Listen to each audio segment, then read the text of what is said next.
ಕಾಯಿಪಲ್ಲೆ ಎಲ್ಲ ಸೋಸಿ ನಮ್ಮ ತನು ತೊಳೆದಿಟ್ಟಾಳೆ ಇವತ್ತು ಚೌಳಿಕೆ ಸೋಸನ. ಹಾಯ್ ಹಲೋ ಫ್ರೆಂಡ್ಸ್, ನಮಸ್ಕಾರ ಎಲ್ಲರಿಗೂ. ಎಲ್ಲರೂ ಹೆಂಗದಿರಿ? ಆರಾಮದಿರೇನ? ನಾವು ಆರಾಮದೀವಿ ನೋಡ್ರಿ. ನೀವು ಎಲ್ಲರೂ ಆರಾಮದಿರಿ ಅಂತೇಳಿ ಭಾವಿಸ್ತಾ ಇವತ್ತಿನ ಲಾಗ್ನ ಸ್ಟಾರ್ಟ್ ಮಾಡೋಣ. ಬರ್ರಿ. ಇವತ್ತು ಬುಧವಾರ ಬೆಳಿಗ್ಗೆ 7 ಗಂಟೆ ಆಗಿ 15 ನಿಮಿಷ ಆಗೈತಿ. ಈಗ ನಾಷ್ಟಕ್ಕೆ ರೆಡಿ ಮಾಡ್ತಿದ್ರಿ. ಇವತ್ತು ನಾನು ಸ್ಪೆಷಲ್ಲಾಗಿ ಗೋಧಿ ಹಿಟ್ಟಿನ ಪಡ್ಡು ಮಾಡ್ತಿದ್ರಿ. ನಿನ್ನೆ ತನು ಮಾಡಿಕೊಟ್ಟಿದ್ಲು, ಭಾಳ ಮಸ್ತ್ ಆಗಿದ್ದು. ಅದಕ್ಕೆ ಇವತ್ತು ನಾನು ಮಾಡಕತ್ತಿದ್ದೀನಿ ರೀ. ಇವತ್ತು ಅದನ್ನೇ ಮಾಡಿಕೊಡು ಅಂತ ಹೇಳತ್ತನು. ಹೀಗಾಗಿ ಎಲ್ಲರಿಗೆ ನಾಷ್ಟಕ್ಕೆ ಗೋಧಿ ಹಿಟ್ಟಿನ ಪಡ್ಡ ಮಾಡ್ತೀನಿ. ಅದು ಹೆಂಗೆ ಮಾಡ್ತೀನಿ ಮತ್ತು ಏನೇನು ಹಾಕ್ತೀನಿ ಅಂತೇಳಿ ನೋಡ್ಕೊಂಬರೋ. ಅಂದರೆ ನೀವು ಇಷ್ಟ ಆಗಿದ್ರೆ ನೀವು ಟ್ರೈ ಮಾಡ್ಬೋದು. ಮತ್ತು ನಮ್ಮ ವಿಡಿಯೋ ಇಷ್ಟ ಆಗತ್ತಿದ್ರೆ ಒಂದು ಲೈಕ್ ಮಾಡಿರಿ. ಮತ್ತು ಇನ್ನೂ ಯಾರೆಲ್ಲ ಸಬ್ಸ್ಕ್ರೈಬ್ ಮಾಡ್ಕೊಂಡಿಲ್ಲಲ್ಲ ಪ್ಲೀಸ್ ಸಬ್ಸ್ಕ್ರೈಬ್ ಮಾಡ್ಕೊಂಡು ಸಪೋರ್ಟ್ ಮಾಡಿರಿ. ಈಗ ಗೋಧಿ ಹಿಟ್ಟಿನ ಪಡ್ಡ ಮತ್ತು ಪುಟಾಣಿ, ಶೇಂಗಾ ಮತ್ತು ಮೊಸರು ಹಾಕಿ ಚಟ್ನಿ ಮಾಡ್ಕೊತಿದ್ರಿ. ಚಟ್ನಿ ಆಲ್ರೆಡಿ ರೆಸಿಪಿ ಶೇರ್ ಮಾಡ್ಕೊಂಡಿದ್ದೀನಿ.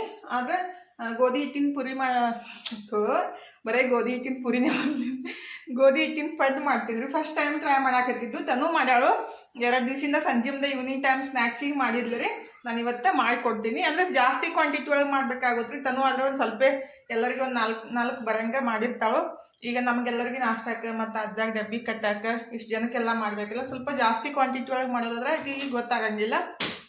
ಅದಕ್ಕೆ ಇವತ್ತು ನಾನು ನಾಷ್ಟಕ್ಕೆ ಗೋಧಿ ಹಿಟ್ಟಿನ ಪಡ್ಡು ಮಾಡಿಕೊಡ್ತೀನಿ ರೀ. ಈಗ ನಾನು ಗೋಧಿ ಹಿಟ್ಟಿನ ಪಡ್ಡು ಮಾಡಾಕ್ರಿ ಸ್ವಲ್ಪ ತರಕಾರಿ ಹಾಕಿಬಿಟ್ಟು ಮಾಡೋಣ ಅಂತೇಳಿ. ಮಕ್ಕಳಿಗೆ ಯಾವ ತರಕಾರಿ ಇಷ್ಟ ಇರೋಂಗಿಲ್ಲಲ್ಲ, ಫಸ್ಟಿಗೆ ಆ ತರಕಾರಿನ ಎಲ್ಲ ತುರ್ಕೊಂಬಿಟ್ಟು ಹಾಕಿಬಿಟ್ರೆ ಮಕ್ಕಳು ಇಷ್ಟಪಟ್ಟು ತಿಂತಾರೋ. ಹಾಗೆ ಕೊಟ್ಬಿಟ್ರೆ ತಿನ್ನಂಗಿಲ್ಲಲ್ರಿ. ಅದಕ್ಕಂತೇಳಿ ನಾನು ಈ ರೀತಿ ಮಾಡಿ ಕೊಡೋದು. ಸೋರೆಕಾಯಿ ಜ್ಯೂಸ್ ಕುಡಿ ಅಂದರೆ ನನ್ನ ಮಕ್ಕಳಿಗಂತೂ ಇಷ್ಟ ಆಗಂಗಿಲ್ಲ. ನಾನಾದರೂ ಕುಡಿತೀನಿ, ಬಟ್ ಅವ್ರಿಗೆ ಇಷ್ಟ ಆಗಂಗಿಲ್ಲ. ಮತ್ತು ಸೌತೆಕಾಯಿನ ತಿನ್ನಂಗಿಲ್ಲ ರೀ. ಇವತ್ತು ಬುಧವಾರ ಐತಿ, ಸ್ವಲ್ಪ ಉಳಿದಿತ್ತು, ಅದನ್ನೆಲ್ಲ ಹಾಕಿಬಿಟ್ಟು ಮಾಡಿದೆನಂತೇಳಿ. ಸುಮ್ಮನೆ ಯಾಕೆ ವೇಸ್ಟ್ ಮಾಡೋದು, ಹಾಗೆ ಇಟ್ಬಿಟ್ರೆ ಮತ್ತು ಹೊಸ ತಂದು ಕೂಡಲೇ ಅದನ್ನ ವೇಸ್ಟ್ ಆಗುತ್ತಲ್ರಿ. ಅದಕ್ಕಂತೇಳಿ ಸ್ವಲ್ಪ ಸೌತೆಕಾಯಿ ಇತ್ತು ಮತ್ತು ಸ್ವಲ್ಪ ಸೋರೆಕಾಯಿ ಇತ್ತು. ಒಂದು ಸ್ವಲ್ಪ ಸೋರೆಕಾಯಿ ಮತ್ತು ಸೌತೆಕಾಯಿ ಮತ್ತು ಉಳ್ಳಾಗಡ್ಡಿ, ಮೆಣಸಿನ್ಕಾಯಿ ಪೇಸ್ಟ್ ಎಲ್ಲನೂ ರೆಡಿ ಮಾಡ್ಕೊಳಕತ್ತಿದ್ದೀನಿ. ಈ ರೀತಿ ಗೋಧಿ ಹಿಟ್ಟಿನ ಪಡ್ಡ ಭಾಳ ಮಸ್ತ್ ಆಗ್ತಾವ್ರಿ. ನಾನು ಫಸ್ಟ್ ಟೈಮ್ ಟ್ರೈ ಮಾಡಿದ್ದು, ಭಾಳ ಟೇಸ್ಟ್ ಆಗಿದ್ದು, ಅಷ್ಟು ಮಸ್ತ್ ಆಗಿದ್ರು. ಮತ್ತು ಈಸಿಯಾಗಿ ಮಾಡ್ಬೋದು. ನಮ್ಮ ಉತ್ತರ ಕರ್ನಾಟಕ ಮನೆಯೊಳಗಂತೂ ಕೈಗೆ ಪಟ್ಟಂತೇಳಿ ಬೆಳಗ್ಗೆ ಎದ್ದು ಕೂಡಲೇ ಸಿಗೋದು ಜೋಳದ ಹಿಟ್ಟು, ಗೋಧಿ ಹಿಟ್ಟು ರೀ. ಅದ್ರೊಳಗನೆ ಈ ರೀತಿ ಮಾಡಿಕೊಟ್ರೆ ಮಕ್ಕಳಿಗೆ ಇಷ್ಟ ಆಗ್ತೈತಿ. ಡೈಲಿ ಚಪಾತಿ ಕೊಡೋಕ್ಕಿಂತ ಈ ರೀತಿ ಒಂದು ಸ್ವಲ್ಪ ವೆರೈಟಿಯಾಗಿ ಪಡ್ಡು ಅಥವಾ ದೋಸೆ ಮಾಡಿಕೊಟ್ರೆ ಇಷ್ಟ ಆಗ್ತೈತಿ. ಗೋಧಿ ಹಿಟ್ಟಿನ ದೋಸೆನೂ ಮಾಡ್ಬೋದು ಮತ್ತು ಪಡ್ಡು ಮಾಡ್ಬೋದು. ಈಗ ಗೋಧಿ ಹಿಟ್ಟಿನ ಪಡ್ಡು ಮಾಡೋಕ್ಕೆ ಸ್ವಲ್ಪ ಸೋರೆಕಾಯಿ ಮತ್ತು ಸೌತೆಕಾಯಿನ ತುರಿದು ಇಟ್ಕೊಳಕತ್ತಿದ್ದೀನಿ ರೀ. ಮತ್ತು ಉಳ್ಳಾಗಡ್ಡಿನ ಕಟ್ ಮಾಡಿ ಇಟ್ಕೊತೀನಿ. ಮತ್ತು ಮೆಣಸಿನ್ಕಾಯಿ ಪೇಸ್ಟ್ ಮಾಡಿ ಇಟ್ಕೊತೀನಿ ರೀ. ನೀವು ಸಣ್ಣಗೆ ಕಟ್ ಮಾಡಿ ಆದರೂ ಹಾಕ್ಬೋದು, ಬಟ್ ಬಾಯಿ ಸಿಕ್ಬಿಟ್ರೆ ಮಕ್ಕಳಿಗೆ ಇಷ್ಟ ಆಗಂಗಿಲ್ಲ ರೀ. ನನ್ನ ಮಕ್ಕಳು ಇಷ್ಟು ದೊಡ್ಡವರಾಗ್ಯಾರಂದ್ರೆ ಅವ್ರಿಗೆ ಇಷ್ಟ ಆಗಂಗಿಲ್ಲ. ಅದಕ್ಕಂತ ಸ್ವಲ್ಪ ಪೇಸ್ಟ್ ಮಾಡಿ ಹಾಕ್ತೀನಿ ನಾನು. ಈಗ ಮೆಣಸಿನ್ಕಾಯಿ ಪೇಸ್ಟ್ನು ಮಾಡಿ ಇಟ್ಕೊಂಡಿದ್ದೀನಿ ರೀ. ನನಗೆ ಎಷ್ಟು ಬೇಕಲ್ಲ ಅಷ್ಟು, ಅಂದ್ರೆ ನಮ್ಮ ಮನೆಗೆ ಎಷ್ಟು ಬೇಕಾಗ್ತೈತಲ್ಲ ಅಷ್ಟು ಗೋಧಿ ಹಿಟ್ಟು ತೊಗೋಬೇಕು. ಮತ್ತು ಒಂದು 2 ಬಟ್ಲಷ್ಟು ಬಾಂಬೆ ರವೆ ಅಥವಾ ಚಿರೋಟಿ ರವೆ ಹಾಕ್ಬೋದು ರೀ. ನಾನಿಲ್ಲಿ ಚಿರೋಟಿ ರವೆ ಹಾಕಿದ್ದೀನಿ. ನಮ್ಮ ಮನೆಯೊಳಗೆ ಯಾವ್ದು ಇರ್ತಿತ್ತಲ್ಲ ಅದನ್ನ ಹಾಕ್ಬೋದು. ಅಕಸ್ಮಾತ್ ಇದ್ದಿತ್ತಿಲ್ಲ ಅಂದ್ರೆ ಸ್ವಲ್ಪ ಅಕ್ಕಿ ಹಿಟ್ಟು ಹಾಕಿದ್ರೂ ನಡಿತೈತಿ. ಅಕ್ಕಿ ಹಿಟ್ಟು ಇದ್ದಿತ್ತಿಲ್ಲ ಅಂದ್ರೆ ಜೋಳದ ಹಿಟ್ಟಾದರೂ ಹಾಕ್ಬೋದು. ಸ್ವಲ್ಪ 1 ಬಟ್ಲಷ್ಟು ಜೋಳದ ಹಿಟ್ಟು ಹಾಕಿ ಮಾಡ್ಕೋಬೋದು. ಮತ್ತು ಕೊತ್ತಂಬರಿ ಸೊಪ್ಪು ಮತ್ತು ಕಟ್ ಮಾಡಿಟ್ಟಿದ್ದು ಉಳ್ಳಾಗಡ್ಡಿ, ಸೋರೆಕಾಯಿ ಮತ್ತು ಸೌತೆಕಾಯಿನ ಹಾಕಿದ್ದೀನಿ. ಹಾಕಿಬಿಟ್ಟು ಇಲ್ಲೇನು ಮೆಣಸಿನ್ಕಾಯಿ ಪೇಸ್ಟ್ ಮಾಡಿ ಇಟ್ಟಿದ್ದೀವಲ್ಲ ಅದನ್ನೂ ಹಾಕಬೇಕಾಗುತ್ತೆ. ಮತ್ತು ರುಚಿಗೆ ತಕ್ಕಷ್ಟು ಉಪ್ಪು ಹಾಕಬೇಕು. ಉಪ್ಪು ಹಾಕಿ ನಾನು 1 ಬಟ್ಲಷ್ಟು ಮೊಸರು ಹಾಕ್ತೀನಿ ರೀ. ಮೊಸರು ಹಾಕೋದ್ರಿಂದ ಸ್ವಲ್ಪ ಟೇಸ್ಟ್ ಆಗುತ್ತೆ ಮತ್ತು ಅದು ಮೆತ್ತಗೂ ಆಗ್ತಾವ್ರಿ. ಅದಕ್ಕಂತೇಳಿ 1 ಬಟ್ಲಷ್ಟು ಮೊಸರು ಹಾಕಿದ್ದೀನಿ. ಮತ್ತು ಚಟ್ನಿಗೂ ನಾನು ಮೊಸರು ಹಾಕಿನ ಚಟ್ನಿ ಮಾಡ್ಕೊತೀನಿ. ಆಲ್ರೆಡಿ ರೆಸಿಪಿನ ಶೇರ್ ಮಾಡ್ಕೊಂಡಿದ್ದೀನಿ ರೀ, ಮೊಸರು ಹಾಕಿ ಚಟ್ನಿ ಮಾಡೋದು. 1 ಬಟ್ಲಷ್ಟು ಮೊಸರು ಮತ್ತು ಸ್ವಲ್ಪ ಶೇಂಗಾ, ಪುಟಾಣಿ, ಮೆಣಸಿನ್ಕಾಯಿ, ಬೆಳ್ಳುಳ್ಳಿ, ಶುಂಠಿ ಹಾಕಿ ರುಬ್ಕೊಂಡ್ಬಿಟ್ಟು ಒಗ್ಗರಣೆ ಹಾಕಿದ್ರೆ ಚಟ್ನಿನೂ ರೆಡಿ ಆಗುತ್ತೆ. ಈಗ ನಾನು ಪಡ್ಡು ಮಾಡೋಕ್ಕೆ ಹಸಿಮೆಣ್ಸಿನ್ಕಾಯಿ ಪೇಸ್ಟನ್ನು ಹಾಕಿದ್ದೀನಿ ರೀ. ಹಾಕಿ ಸ್ವಲ್ಪ ನೀರು ಹಾಕಿ ಒಂದು ಸ್ವಲ್ಪ ಗಟ್ಟಿಯಾಗಿನೇ ಕಲಿಸ್ಕೋಬೇಕು ರೀ ಹಿಟ್ಟು. ಅದು ತೆಳ್ಳಗಾಗಿ ಮಾಡಿಬಿಟ್ರೆ ಪಡ್ಡು ಸರಿಯಾಗಿ ಹೇಳಂಗಿಲ್ಲ. ಮತ್ತು ಸ್ವಲ್ಪ ಇಟ್ಬಿಟ್ರೆ ತರಕಾರಿ ಎಲ್ಲ ಹಾಕಿರ್ತೀವಲ್ರಿ, ನೀರು ಬಿಡ್ತೈತಿ. ಅದಕ್ಕಂತೇಳಿ ನಾನು ಫಸ್ಟಿಗೆ ಸ್ವಲ್ಪ ಗಟ್ಟಿಯಾಗಿನೇ ಕಲಿಸ್ಕೊತೀನಿ. ಅಂದರೆ ಭಾಳ ಗಟ್ಟಿ ಇಲ್ಲ ರೀ, ಸ್ವಲ್ಪ ಮೀಡಿಯಮ್ಮಾಗಿ ಕಲಿಸ್ಕೋಬೇಕು ಈ ರೀತಿ. ಈಗ ಅದಕ್ಕೆ ಕಲಿಸ್ಕೊಂಡಿದ್ದೀನಿ ರೀ. ಮತ್ತು ಈಗ ಇದು ಒಂದು 5 ನಿಮಿಷ ಇಡನ್ರಿ. ಅಷ್ಟೋ ತನಕ ನಾನು ಚಟ್ನಿನೂ ಮಾಡ್ಕೊತೀನಿ. ಒಂದು 5 ನಿಮಿಷ ಇಟ್ಕೊಂಡು ಅದು ನೀರು ಬಿಡ್ತೈತ್ರಿ, ತರಕಾರಿ ಎಲ್ಲ ಹಾಕಿರ್ತೀವಲ್ಲ. ಹೀಗಾಗಿ ಈಗ ಚಟ್ನಿನೂ ರೆಡಿ ಆಗೈತೆ ನೋಡಿರಿ. ಅದು ಹಿಟ್ಟು ನೆನ್ಸಾಕಿ ಇಟ್ಬಿಟ್ಟು ಒಂದು 5 ನಿಮಿಷ ಚಟ್ನಿನೂ ರೆಡಿ ಮಾಡಿಕೊಂಡು ಅದಕ್ಕೆ ಒಗ್ಗರಣೆ ಹಾಕೊಂಡು ಇಟ್ಕೊತಿದ್ರೆ ಆಮೇಲೆ ಪಡ್ಡು ಹಾಕ್ತೀನಿ.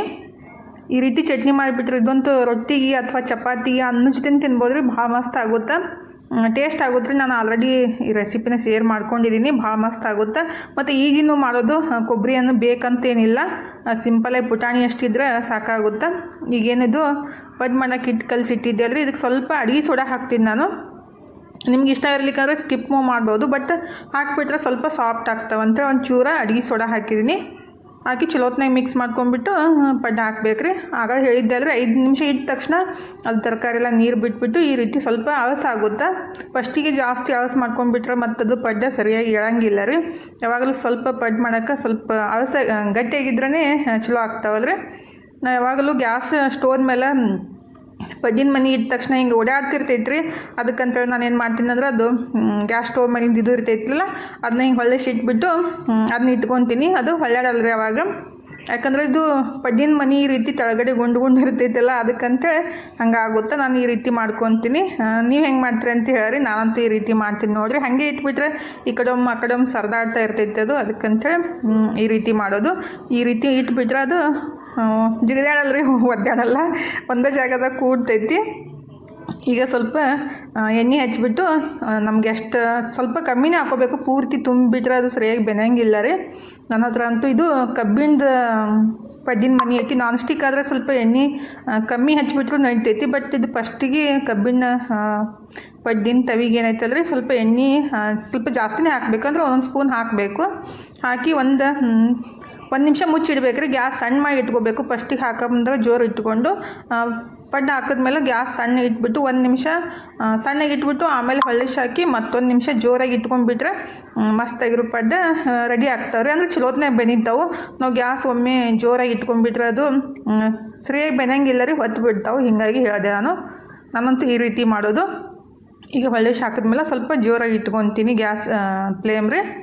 ಹಾಗಾದ್ರೆ ಎಷ್ಟು ಮಸ್ತಾಗಿ ಬೆಂದವು ಮತ್ತು ಟೇಸ್ಟೂ ಆಗ್ತಾವೆ ಮತ್ತು ಆರೋಗ್ಯಕ್ಕೂ ಒಳ್ಳೆಯದಲ್ಲ ರೀ. ನಮ್ಮ ಮಕ್ಕಳಿಗೆ ಯಾವ ತರಕಾರಿ ಇಷ್ಟ ಇರೋಂಗಿಲ್ಲಲ್ಲ, ಕ್ಯಾರೆಟ್ ಹಾಕ್ಬೋದು, ಬೀಟ್ರೂಟ್ ಹಾಕ್ಬೋದು ಮತ್ತು ಕ್ಯಾಬೇಜ್ ಹಾಕ್ಬೋದು. ನಮಗೆ ಯಾವ ಇದು ಇಷ್ಟ ಇಲ್ಲ ತರಕಾರಿ ಮತ್ತು ಇಷ್ಟ ಇಲ್ಲಾರ್ದು ಈ ರೀತಿ ಹಾಕಿಬಿಟ್ಟು ಮಾಡಿಕೊಟ್ರೆ ಇಷ್ಟ ಆಗ್ತೈತಿ.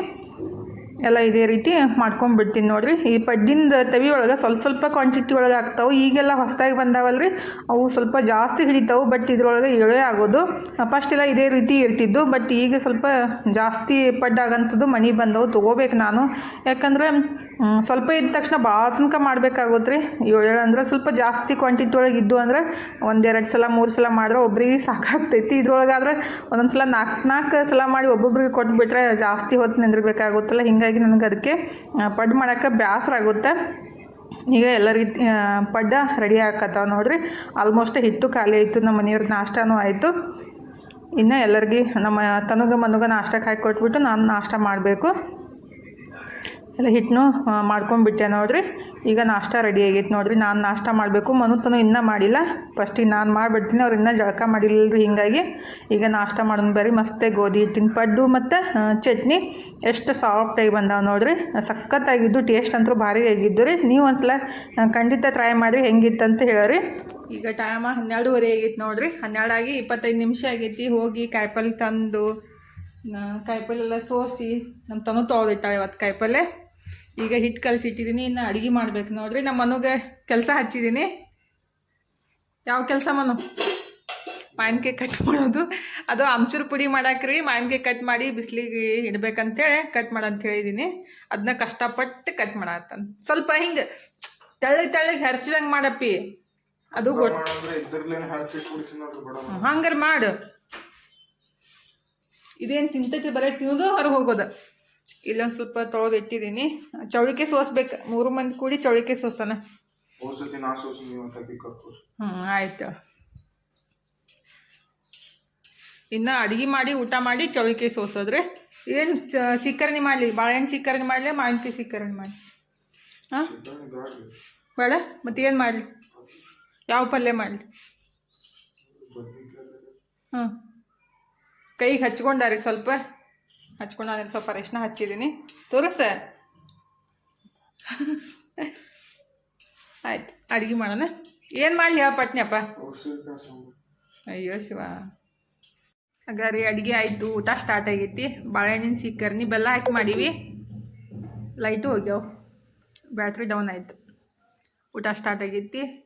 ಚಪಾತಿ, ಬದ್ನಿಕಾಯಿ ಪಲ್ಯ, ಹಸಿ ಬದ್ನಿಕಾಯಿ ಪಲ್ಯ ಮನು ಮಾಡ್ಯಾನು. ಹಸಿ ಬದ್ನಿಕಾಯಿ ಪಲ್ಯ ಮಾಡೋದಿತ್ತಂದ್ರೆ ಮನುಗೆ ಹಚ್ತೀನಿ ರೀ ನಾನು. ಭಾಳ ಮಸ್ತ್ ಮಾಡ್ತಾನ. ಏನು ಪಲ್ಯನ? ಅಣ್ಣ ಮಾಡತ್ತಿದ್ಲ? ಹೌದು. ತನು ಅನ್ನ ಒಗ್ಗರಣೆ ಹಾಕ್ಯಾಳು. ನಿನ್ನೆ ಸಂಜೆ ಮಾಡಿದ ಅನ್ನ ಇತ್ತು, ಅದನ್ನ ಬಿಸಿ ಮಾಡ್ಯಾಳು. ಈಗ ಊಟ ಸ್ಟಾರ್ಟ್ ಆಗೈತೆ ನೋಡ್ರಿ. ಚಪಾತಿ, ಬಾಳೆಹಣ್ಣು ಸಿಕ್ಕರ್ನಿ, ಚಟ್ನಿ ನಾನು ಬೆಳಗ್ಗೆ ಮಾಡಿದ್ದಲ್ಲ, ಅನ್ನ ಜೊತೆನೂ ಭಾಳ ಮಸ್ತ್ ಹತ್ತೈತೆ ಅದು. ಇವತ್ತಿನ ವಿಡಿಯೋನ ಇಲ್ಲೇ ಮುಗಿಸಂದ್ರೆ ನಂಗೆ ಜಾಸ್ತಿ ವಿಡಿಯೋ ಮಾಡೋಕೆ ಆಗಕತ್ತಿಲ್ಲ, ಅದಕ್ಕೆ ಸಾರಿ ಕೇಳ್ತೀನಿ ರೀ. ನೆಕ್ಸ್ಟ್ ಬರೋ ದಿನದೊಳಗೆ ಸ್ವಲ್ಪ ಡೈಲಿ ಹಾಕೋಕ್ಕೆ ಪ್ರಯತ್ನ ಪಡ್ತೀನಿ. ಅನ್ಕ ಒಂದು ವಾರ ಸ್ವಲ್ಪ ಹೆಲ್ತ್ ಪ್ರಾಬ್ಲಮ್ ಆಗತೈತಿ, ಹಿಂಗಾಗಿ ವಿಡಿಯೋ ಹಾಕೋಕ್ಕೆ ಆಗಕತ್ತಿಲ್ಲ ರೀ. ಇಷ್ಟು ತನಕ ವಿಡಿಯೋ ನೋಡಿದ್ದಕ್ಕೆ ತಮ್ಮೆಲ್ಲರಿಗೂ ತುಂಬ ಹೃದಯದ ತುಂಬ ಧನ್ಯವಾದಗಳು ರೀ. Thank you for watching. Bye ರೀ ಎಲ್ಲರಿಗೂ. ನಮಸ್ಕಾರ ರೀ. ಹೋಗಿ ಬರ್ತೀವಿ ರೀ, ಮತ್ತೆ ಸಿಗ್ತೀವಿ ರೀ.